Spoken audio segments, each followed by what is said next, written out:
订牛奶半年，我只喝到过5次，剩下的全进了隔壁大妈的肚子。我装了摄像头，她戴口罩来偷，我提前起床去拿，她比我还早。最后我只好使出绝招，货到付款。本以为万事大吉，7天后，物业经理一脸凝重地站在我家门口，他递给我一张纸，上面写着4个字，让我当场石化。我搬进这个小区半年，为了早上能多睡会儿，订了鲜牛奶。送奶工每天早上6点前会把奶放进门口的奶箱。我习惯7点半起床，起床后洗漱完，打开奶箱，空的。一开始我以为送奶工忘了，打了个电话过去问，对方很肯定地说送了。你放心，这个小区我送了3年，从来没出过错。也许是邻居小孩淘气拿走了，可第2天奶箱还是空的，第3天依旧是空的，我有点火了。连续3天，这不正常。我跟送奶工说，明天你送完奶给我发个消息。他说好。第4天早上，我被手机震动吵醒，不到6点，送奶工发来消息，我立刻起床，冲到门口，打开门，奶箱是空的，门外的声控灯还亮着，空气里有一丝没散尽的凉意。这说明有人在我收到消息到开门的这几10秒内拿走了牛奶。谁会这么无聊？而且天天如此。我决定装个摄像头，网上下单，第2天就到了。我把摄像头装在门上方的角落里，位置很隐蔽，可以清晰拍到我家门口和对门的一片区域。我连上手机 APP 设置了移动侦测报警。做完这一切，我感觉心里踏实多了。我想看看到底是何方神圣对我家一瓶牛奶这么执着。第5天早上，手机准时在5点50多分震动了一下，是移动侦测的推送。我立刻点开 APP， 实时监控画面里出现一个身影，那人很熟悉，是住我隔壁的王大妈。她退休了，平时很热心。我刚搬来时，她还送过我一盘饺子。见我一个年轻人，总是嘘寒问暖。小李，工作忙也要注意身体呀。小李，谈朋友了没有？我怎么也想不到会是他。画面里，他穿着睡衣，头发乱糟糟的，脸上戴了一个大大的蓝色口罩，几乎遮住了半张脸。他走到我家门口，动作娴熟地打开我的奶箱，左顾右盼一下，然后拿出里面的牛奶，迅速转身回了自己家。整个过程不到10秒。我看着手机屏幕，人有点懵。真的是他？我把视频往前调，他好像知道摄像头的位置，眼神刻意避开了这边。戴口罩也是为了遮挡，他知道这是头。我心里一股无名火升起。我把你当热心长辈，你把我当傻子。一瓶牛奶不值几个钱，但这口气我咽不下。我保存了视频，证据有了，但直接找他对质，我有点犹豫，毕竟是邻居，撕破脸了，以后抬头不见低头见，多尴尬。而且他年纪大了，万一我说中了，他心脏病犯了怎么办？我决定再给他一次机会，我打算比他更早。第2天，我定了5点半的闹钟，天还没亮我就醒了。我没开灯，悄悄走到门边，透过猫眼往外看，楼道里一片漆黑，只有远处安全出口的绿光悠悠地亮着。我耐心等着。5点45分，我听见送奶工熟悉的脚步声和玻璃瓶碰撞的轻响，声音在楼道里很清晰。送奶工在我门口停下，打开奶箱，放入牛奶，关上，然后他走向下一户。我等他的脚步声走远，心里默数10个数，然后我猛地拉开门，门口空无一人，奶箱也是空的。我愣在原地，怎么可能？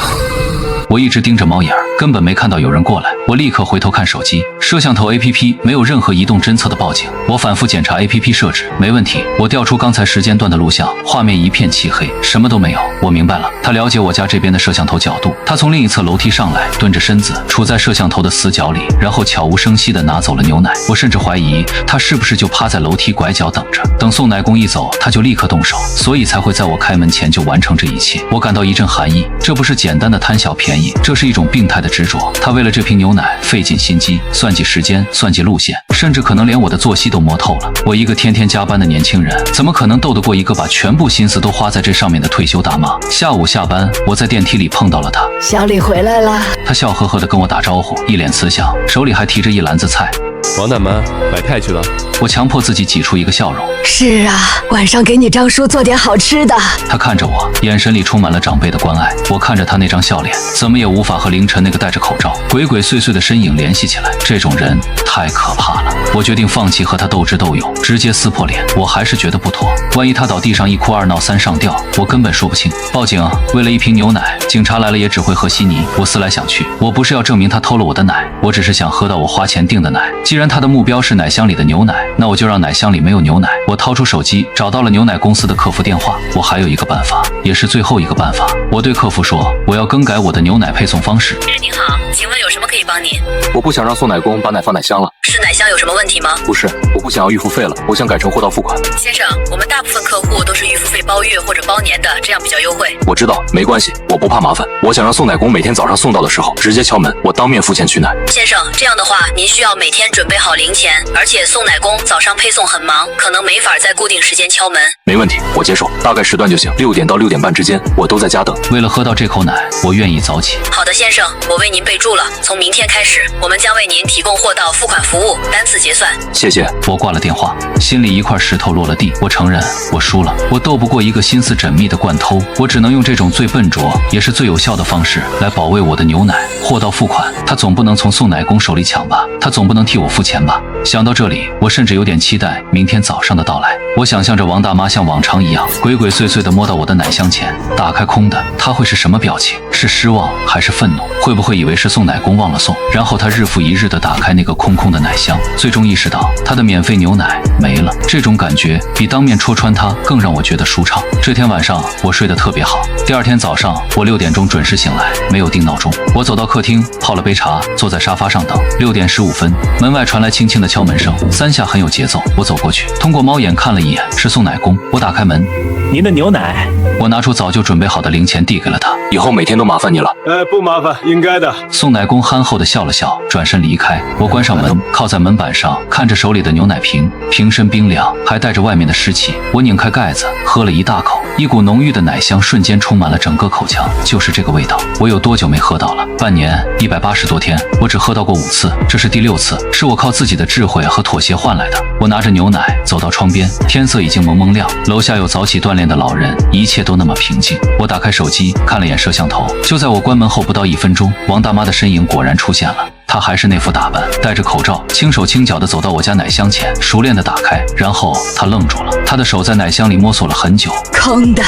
她关上奶箱，又打开，还是空的。她直起身子，茫然地站在那里，似乎在思考哪个环节出了问题。她甚至走到楼梯口看了看，又回来，最后她不甘心地离开了。我看着监控录像，嘴角忍不住上扬。这一天我心情特别好。接下来的几天，每天早上6点多，送奶工都会准时敲响我的门，我一手交钱，一手交货，然后喝着来之不易的牛奶，开始新的一天。每天早上我都会习惯性地打开监控，王大妈总会在送奶工走后几分钟出现。她每天都坚持不懈地打开我的奶箱，然后失望地离开。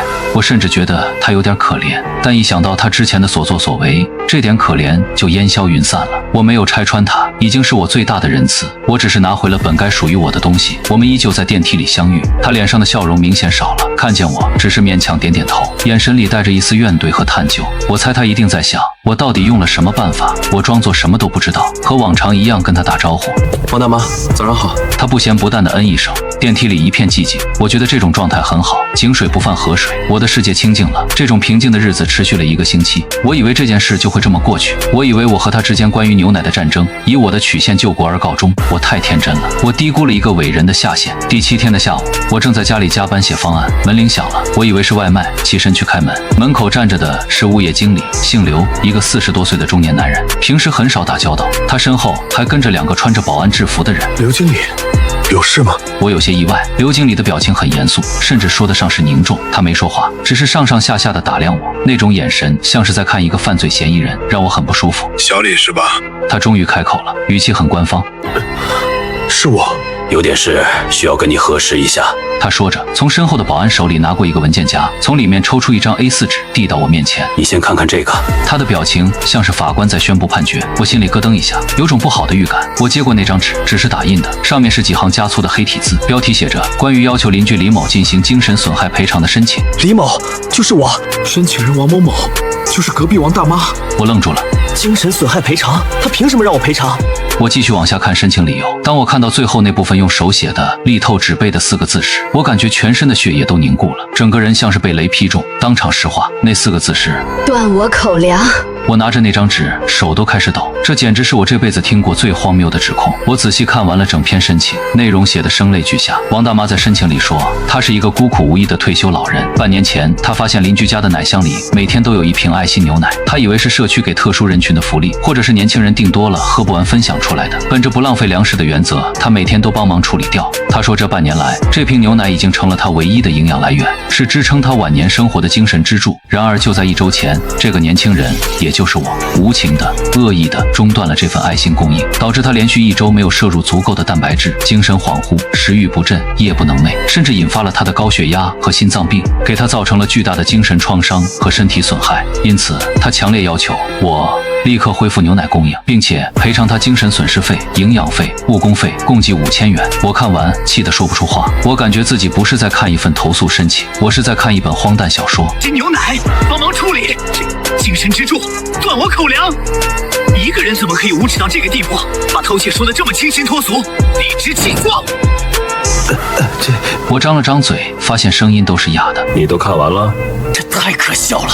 他偷我的牛奶，还反过来告我。我举起手里的纸。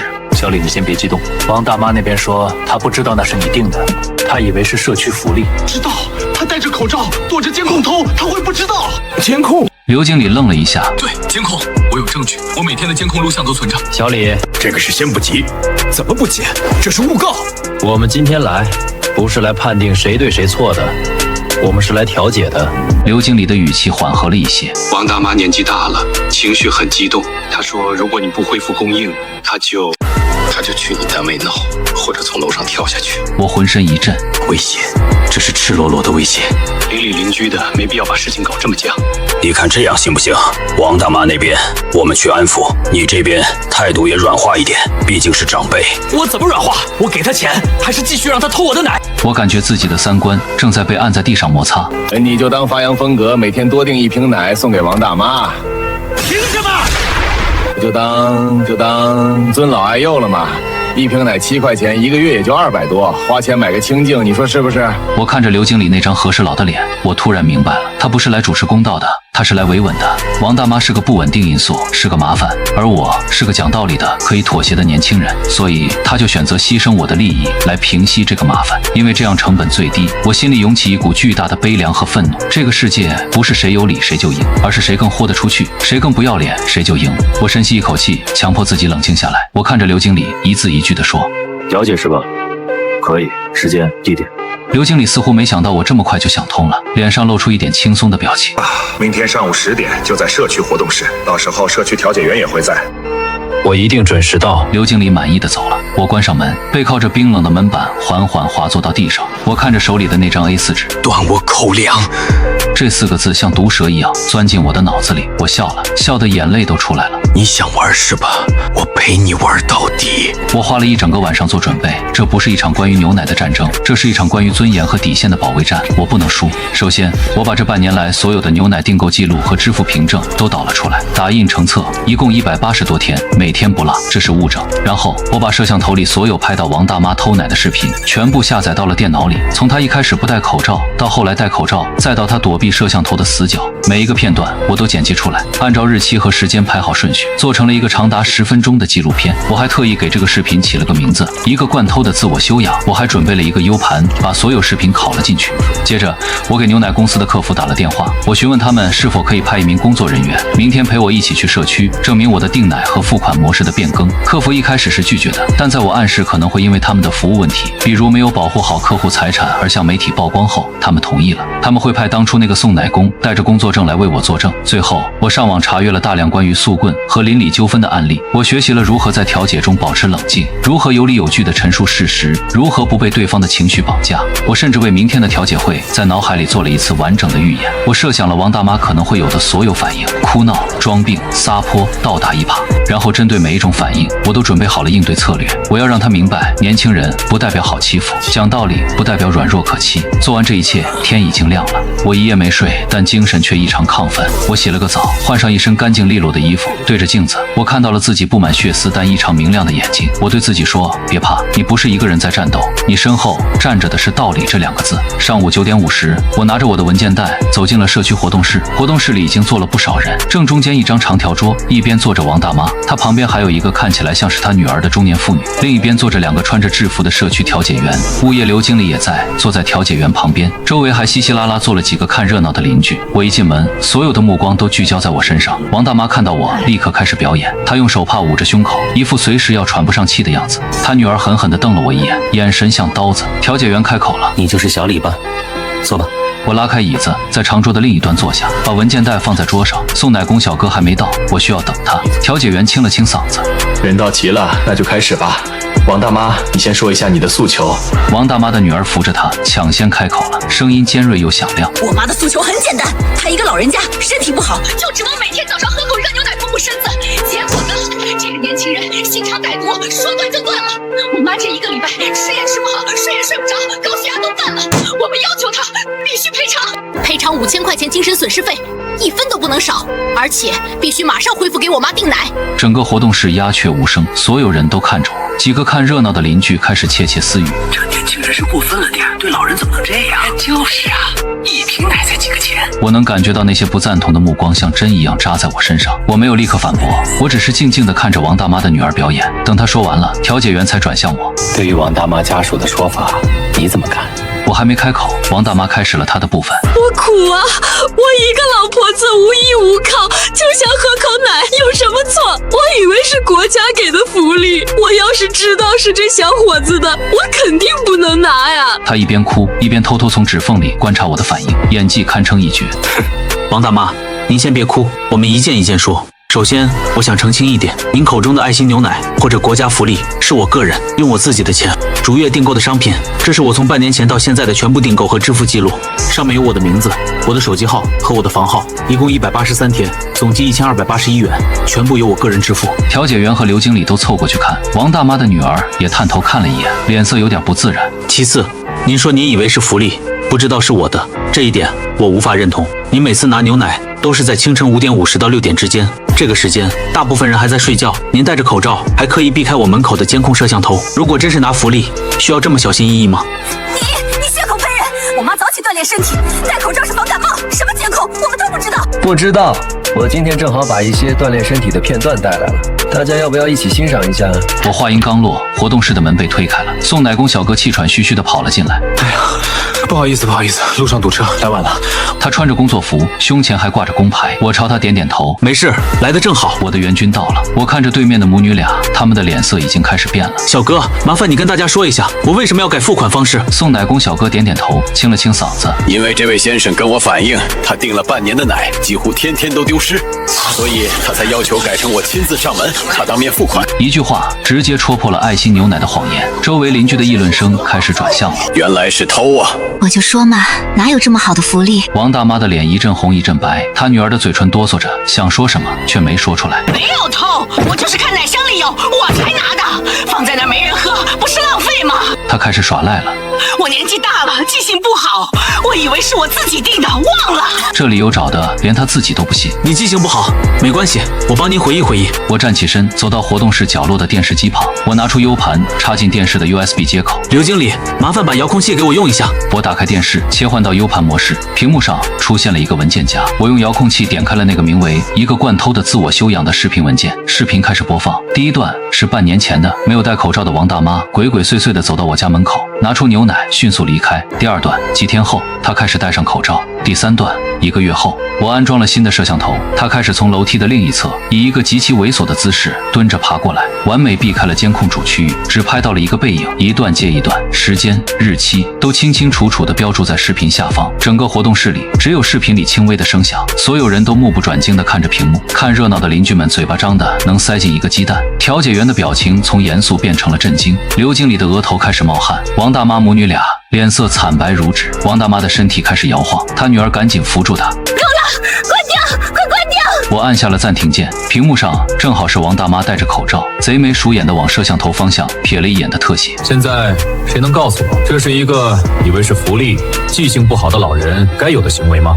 这叫偷，是盗窃，是犯罪。我家不是福利院，更不是垃圾场，我花钱买的东西没有义务给任何人处理。我改货到付款，只是为了拿回本该属于我的东西，这有错吗？因为小偷偷不到东西了，就引发了精神创伤，这是什么逻辑？强盗逻辑。今天你们不是要调解吗？好啊，我也要调解。我拿起桌上那张 A4 纸，走到王大妈面前。赔偿可以，把我这半年来183瓶牛奶的钱1281块先还给我。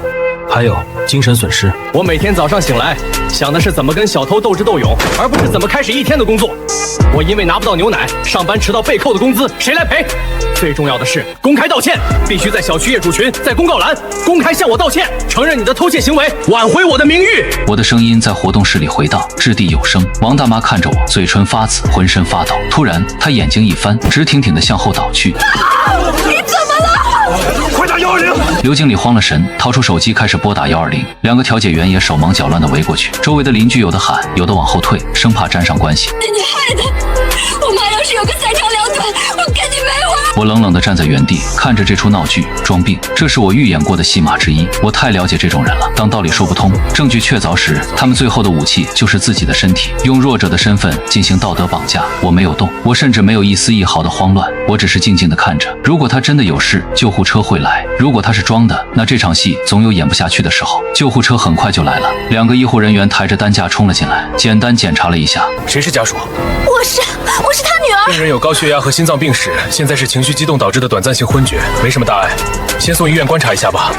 医生的话印证了我的猜想，没什么大碍。王大妈的女儿一边哭喊着杀人了，一边跟着担架往外走。经过我身边时，她还想伸手抓我，被保安拦住了。一场轰轰烈烈的调解会就这样以救护车收场。人走了，活动室里安静下来，剩下的邻居们看着我，眼神复杂，有同情，有解气，也有几分畏惧。刘经理擦着汗走过来：“小李啊，你看这事儿闹的。”刘经理，今天发生的事所有人都看到了。监控视频我也已经提交给了调解员，我的诉求刚才也说得很清楚：1. 赔偿我的牛奶钱；2. 公开书面道歉。如果这2点做不到，那我们就法庭上见。别走到那一步，邻里之间没必要，真没必要。有没有必要，不是我决定的，是盗窃者和诬告者决定的。我收好我的文件和 U 盘，转身就走。我不想再跟这些人多说一句话，我的态度已经很明确。这场战争从他递交那份可笑的申请开始，就已经没有退路了。不是你死，就是我亡。我回到家，把自己摔在沙发上，紧绷的神经终于松懈下来，一阵疲惫感涌了上来。我不知道接下来会发生什么，他们可能会继续撒泼打滚，也可能会就此罢休。但无论如何，我做了我该做的，我守住了我的底线。下午，我接到了一个陌生电话。喂，是李先生吗？我是，您是？我是王大妈的儿子，我叫张伟，我刚从外地出差回来，听说了这件事。他的声音里充满了歉意。李先生，对不起，真的非常非常对不起，我没有管教好我的母亲，给您添了这么大的麻烦。我沉默着，没有说话。我爸，他其实人不坏，就是年纪大了，有点糊涂，爱贪点小便宜。张先生，这不是贪小便宜，连续半年，每天处心积虑的偷盗，被发现后，非但不知悔改，还伙同家人诬告我，向我索要精神损失费，这不叫贪小便宜，这叫人品败坏。电话那头沉默了，我能听到他沉重的呼吸声。您说的对，是我说错话了，我为我母亲和我妹妹的言行向您郑重道歉。我看了您在社区播放的视频，也看了那份申请书，我替他们感到羞愧。李先生，您看这样行不行？您所有的损失，包括牛奶的钱，还有您误工的费用，我们双倍赔偿给您。另外，我会让他写一份道歉信，贴在楼下的公告栏，您看可以吗？他的态度很诚恳，和他的母亲、妹妹完全是2种人。我想了想，我的目的不是为了钱，也不是为了让他身败名裂，我只是想要一个公道，一个道歉。就不必了，把牛奶钱1281块转给我就行，这是他该付的。至于道歉信，我需要看到。好的，没问题。太感谢您的宽宏大量了，等我处理好医院的事，我一定亲自登门道歉。登门就不必了，我只希望以后能安安静静的生活，不要再有任何人来打扰我。我明白，我保证。挂了电话，我心里五味杂陈，事情似乎正在向好的方向发展。有一个明事理的儿子，或许是王大妈这辈子最大的幸运。第2天上午，我的手机收到一条转账信息，1281元，来自张伟。下午，我下楼扔垃圾，看到公告栏里贴了一张新的 A 纸，是一封道歉信，用打印机打的，下面有王大妈歪歪扭扭的签名和红色的手印。信里，她承认了自己半年来的偷窃行为，并对给我造成的困扰和名誉损害表示了深刻的歉意，恳请我的原谅。我站在公告栏前看了很久，很多邻居路过都对着那封信指指点点。我赢了，我用我的方式打赢了这场荒唐的战争，我应该高兴的，但不知为何，我心里却一点也高兴不起来。我只觉得累，一种深入骨髓的疲惫。那封道歉信在公告栏贴了1个星期，成了我们这栋楼最大的新闻。王大妈再也没出过门，我听说她女儿把她接回自己家去住了。张伟给我发过一次信息，再次表达了歉意，并说房子准备卖掉了。我回了一句祝好，